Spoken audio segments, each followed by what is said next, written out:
Yung kaninang ganda na ng record ko eh, kaso ang layo pala ng mic ko na dito. Dapat dito eh. Anyway, Monday, mag-ingat ka papasok ha. Medyo traffic. Of course, medyo sikan. It's okay. Grind. And of course, I'm here to tell you that I'm here to tell you that being an employee, yung grind na ginagawa mo, yung lagi mong pinaghihirapan every day, every week, every month, diba? It's okay. You're doing a great fucking job.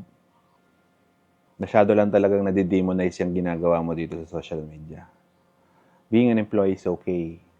Relax ka lang. Huwag ka masyadong nakikinig sa mga tao dito sa social media that saying that wala eh, mas maganda talaga ang magnegosyo sa pagiging employee. It's not. Hindi din naman ganun kalayo. Hindi din naman. There's people na nagnegosyo, na nalulugi and nahihirapan every day, and there's people na nag-employee na ang gaganda ng buhay. Ngayon, that line is wala lang yun. Masyado lang nilang iniena yung mga red pill, blue pill na bullshit na ganyan. So, yun. In turn, of course, yung pagdidemonize ng being an employee, didemonize na rin yung being a college student. Yun na rin yung nagiging ano doon. So, totoo lang, ang dami kong kilala na ang gaganda ng buhay as an employee. Ang dami ko rin naman kilalang hirap na hirap as a businessman. Diba?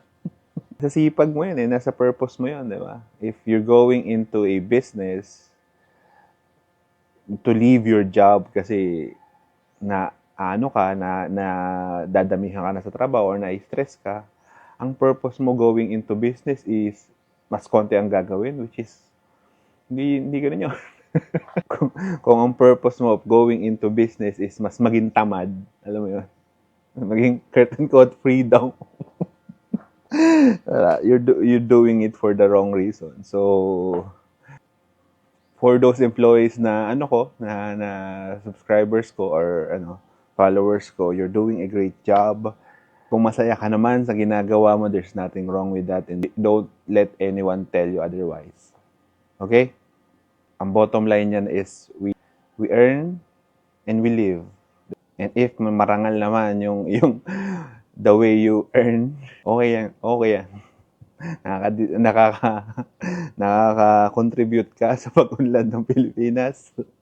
And of course, you are providing for you and for your family. So, walang masama dyan. Anyway, ingat pagpasok.